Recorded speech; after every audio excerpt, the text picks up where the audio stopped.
بسم اللہ الرحمن الرحیم۔ آج کے درس میں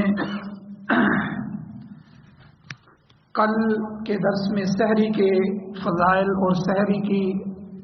برکتیں، اس کے بارے میں جو احادیث تھیں وہ بیان ہوئیں، مسائل بیان ہوئے۔ آج افطاری کے متعلق جو فضائل ہیں اور جو اس کے آداب ہیں اور جو افطاری کے متعلق منکرات ہیں، ان کے متعلق تھوڑی سی گفتگو کرنی ہے۔ سب سے پہلے افطاری کرنا یہ جو عمل ہے، یہ شریعت کا اس میں منشا کیا ہے اور افطاری کی اہمیت کیا ہے۔ صحیح بخاری شریف کی 1856 نمبر حدیث ہے، حضرت سعد بن سعد رضی اللہ تعالی عنہ سے روایت ہے کہ رسول اللہ صلی اللہ علیہ وسلم نے ارشاد فرمایا، لا یزال الناس بخیر ما عجل الفطر، کہ لوگ اس وقت تک خیر پر رہیں گے جب تک وہ افطار میں وقت ہو جانے کے بعد جلدی کرتے رہیں گے۔ اسی طرح ایک اور حدیث ہے، صحیح ابن حبان کی 1670 نمبر حدیث ہے۔ اس میں حضرت ابو ہریرہ رضی اللہ تعالیٰ عنہ سے حدیث قدسی جو ہے یہ مروی ہے کہ اللہ تعالیٰ ارشاد فرماتے ہیں، احب عبادی الیہ اعجلہم فطرا، کہ اللہ تعالیٰ کو روزے دار بہت زیادہ محبوب ہیں وہ روزے دار کے جو افطار میں جلدی کرتے ہیں۔ ان روایات سے نہ صرف روزہ افطار کرنے کی فضیلت معلوم ہو رہی ہے، بلکہ افطار میں جلدی کرنے کو بھلائی اور اللہ کے نزدیک پسندیدگی کا سبب بتایا گیا۔ اللہ تعالیٰ کا اپنے بندوں پر کس قدر لطف ہے، احسان ہے، انعام ہے کہ ایک طرف اللہ نے سحری میں تاخیر کرنے کو مستحب قرار دیا کہ سحری دیر سے کرو، آخری وقت میں کرو، اور دوسری طرف افطار کرنے میں جلدی کا حکم دے کر بندوں کے ساتھ خصوصی رحمت اور شفقت کا اللہ نے معاملہ فرمایا۔ علماء کرام نے لکھا ہے کہ سحری میں تاخیر کرنے اور افطاری میں جلدی کرنے کا حکم دے کر اللہ تعالیٰ بندوں کو اس بات کی طرف متوجہ کرنا چاہتے ہیں کہ اصل دین ہمارے حکم کو ماننا ہے، اپنی خواہشات پر چلنا دین نہیں ہے۔ جو ہم نے حکم دے دیا اس حکم کو اس وقت ماننا وہی دین ہے۔ علماء نے لکھا ہے کہ اگر کوئی شخص یہ کہے کہ میں تو سحری جلدی کروں گا اور افطاری دیر سے کروں گا، تو دیکھنے میں اگرچہ اس کا یہ جو روزہ ہے دوسروں کے مقابلے میں زیادہ لمبا ہو رہا ہے، لیکن اللہ تعالیٰ کا حکم مکمل نہ ہونے کی وجہ سے اس کا یہ عمل شرعاً پسندیدہ نہیں ہے۔ اللہ کے ہاں اس کا یہ عمل پسندیدہ نہیں، کیونکہ اس نے اپنی خواہشات پر عمل کیا کہ میں لمبا روزہ رکھوں گا، میں سحری جلدی کھا لوں گا اور افطاری میں اور زیادہ دیر کروں گا، تو دیکھنے میں تو اس کا روزہ بڑا اچھا نظر آ رہا ہے، لیکن اللہ کے حکم کے مخالف ہونے کی وجہ سے روزہ تو مکمل ہو گیا لیکن شرعاً یہ ناپسندیدہ ہے۔ اس لیے علماء نے یہاں عجیب نکتہ لکھا ہے کہ اصل جو ہے وہ اللہ کے حکم کا نام، اس کے پورا کرنے کا نام دین ہے، اپنی خواہشات کے مطابق چلنے کا نام دین نہیں۔ اب آپ دیکھیں، اللہ تعالیٰ نے ہمیں سر ڈھانکنے کا حکم دیا۔ عام طور پہ مسلمان کے لیے حکم ہے کہ سر پہ ٹوپی رکھے، پگڑی پہنے اور بالخصوص نماز کی حالت میں، لیکن بیت اللہ میں جا کے سر ننگا کروا دیا جاتا، وہاں حکم ہے کہ آپ اپنے سر کو ننگا کر دو۔ اس سے پتہ چلا کہ ٹوپی رکھنے یا نہ رکھنے میں کوئی دین نہیں ہے۔ اصل دین تو وہی ہے کہ جہاں اللہ کہیں کہ رکھ لو اور جہاں اللہ کہے اتار دو۔ اب بندہ کہے کہ میں طواف میں بھی ٹوپی پہنوں گا، بڑا ثواب ہوتا ہے، وہ فضائل سنانا شروع کر دے، حدیثیں سنانا شروع کر دے، تو وہاں کے لیے حکم یہ ہے کہ اب میرا حکم تمہارے لیے بندے یہ ہے کہ اب تم نے سر کو ننگے کرنا ہے۔ تو وہاں بڑے بڑے علماء، بڑے بڑے فقہا وہ سر ننگے گھوم رہے ہوتے ہیں، تو وہاں حکم ہی یہی ہے۔ تو اس لیے اصل اللہ کے حکم کو ماننا ہے۔ تو یہاں سے یہ بھی پتہ چلا کہ اللہ نے سحری میں تاخیر کرنے کا حکم دیا اور اللہ کے نبی صلی اللہ علیہ وسلم نے افطاری کے جلدی کرنے کا حکم دیا اور حدیث قدسی بھی یہاں بیان ہو گئی. تو اس لیے ہمیں سحری کو آخری وقت میں لانا چاہیے. آخری وقت سے یہ مراد ہے کہ 8-10 منٹ تقریباً رہ جائیں تو آپ کی سحری مکمل ہو جانی چاہیے. یہ آخری وقت ہے. تو جو لوگ سوتے ہوئے کھا لیتے ہیں یا آدھی رات کو کھا لیتے ہیں تو یہ اللہ کے ہاں پسندیدہ عمل نہیں ہے اگرچہ روزہ اس کا ہو جاتا ہے. اور اسی طرح جب افطار ہو جاتا ہے تو افطار میں بھی جلدی کرنی چاہیے. تو روزہ افطار کرنے کی فضیلت آپ کے سامنے آ گئی. اسی طرح روزہ افطار کروانے کی بھی فضیلت ہے. کسی دوسرے کو روزہ کھلوانے کی بھی فضیلت ہے. حضرت زید بن خالد جوہنی رضی اللہ تعالیٰ عنہ کی روایت ہے، سنن ترمذی کی 807 نمبر حدیث ہے کہ حضور نبی کریم صلی اللہ علیہ وسلم نے ارشاد فرمایا کہ من فطر صائما کان له مثل اجره غیر انه لا ينقص من اجر الصائم شيئا، کہ حضور نے فرمایا کہ جس نے روزے دار کا روزہ افطار کروایا، کسی کو روزہ افطار کروا دیا تو اس کے لیے اسی کے مثل ثواب ہے، بغیر اس کے کہ روزے دار کے ثواب میں کچھ کمی ہو. تو یعنی اس کو جتنا روزے دار کو ثواب ملے گا اس روزے کھلوانے والے کو بھی اتنا ہی ثواب ملے گا. تو کسی کو کھانا کھلانے، کسی کو عام دنوں میں بھی کپڑا پہنانے اور اس کا خیال رکھنے کا بڑی جو ہے وہ ترغیب بھی آئی ہے، بڑی فضیلت بھی بیان فرمائی گئی ہے. تو رمضان میں خاص کر کے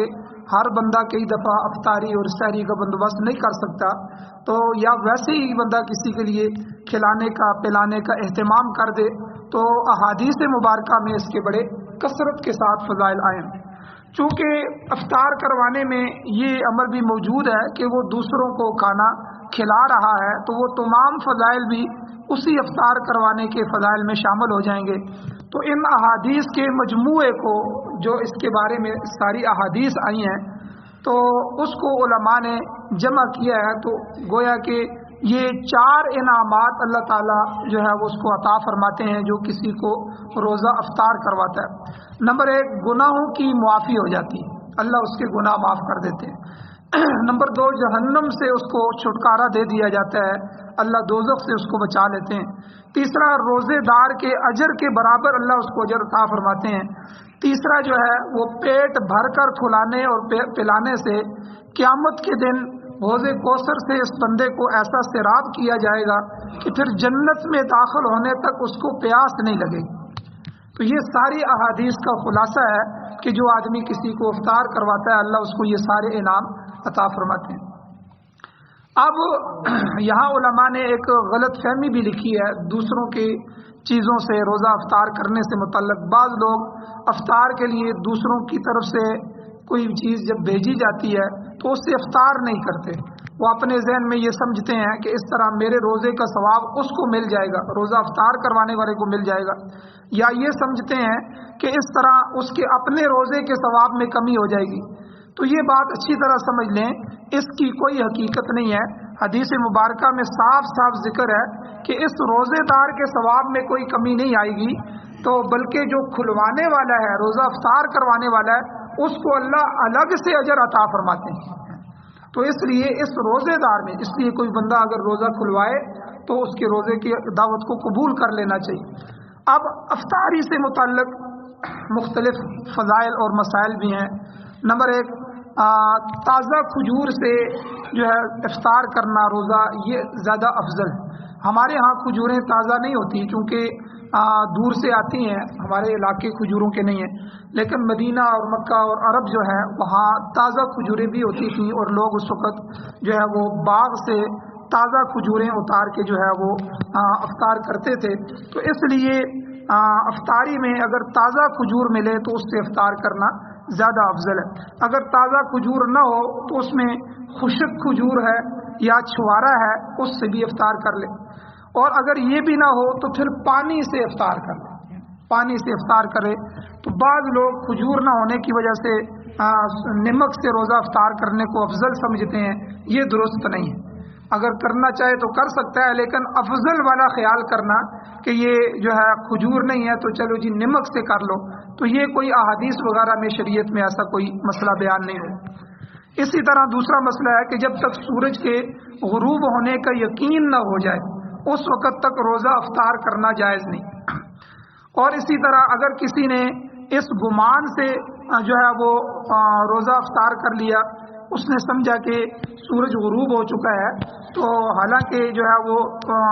بعد میں معلوم ہوا کہ سورج غروب نہیں ہوا تھا، تو اس صورت میں بھی وہ روزے دار اس کا روزہ ادا نہیں ہوگا، اس کا روزہ خراب ہو گیا ہے، بعد میں اس کو قضا کرنی لازم ہوگی۔ اسی طرح احادیث میں منقول ہے کہ روزہ دار کی افطار کے وقت دعا قبول ہوتی ہے،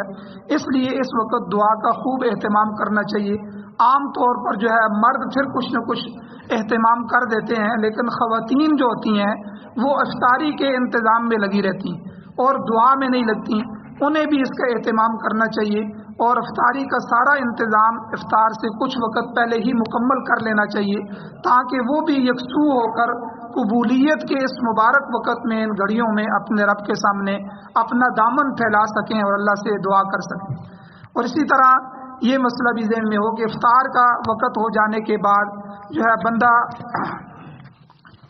اس طرف دیکھے کہ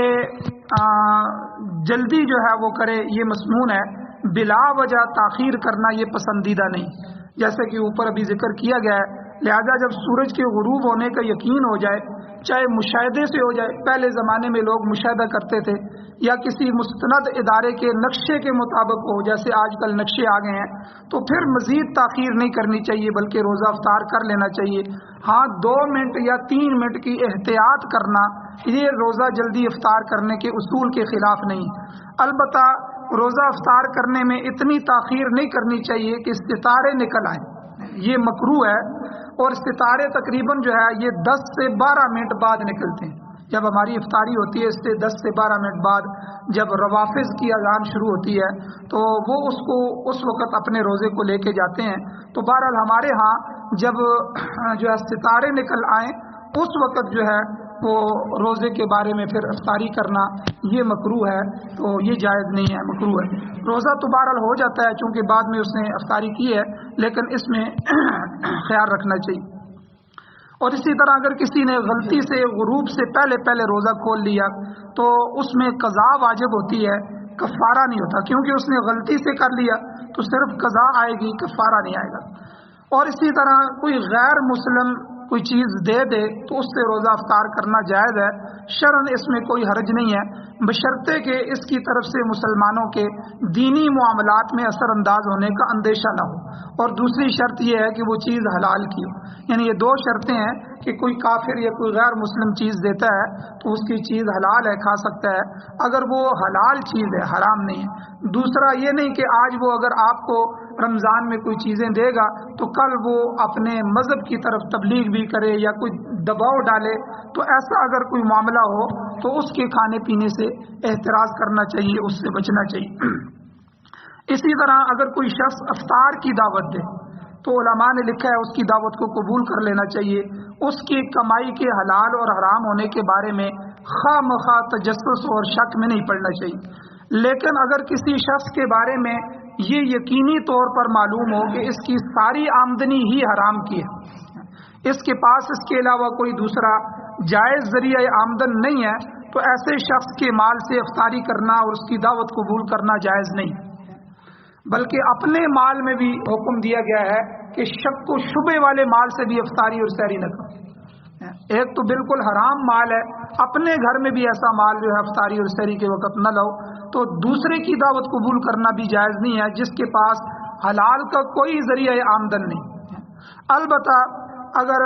کوئی شخص ایسا ہے کہ جو آپ کی نظر میں ہے کہ اس کی آمدنی حلال اور حرام دونوں طرح کی ہے اور یقینی طور پر یہ معلوم نہ ہو کہ اس نے حرام آمدنی سے افطاری کا انتظام کیا ہے یا حلال آمدنی سے، تو ایسے شخص کے پاس افطاری کرنے کی گنجائش ہے، اگرچہ بچنا پھر بھی اس سے افضل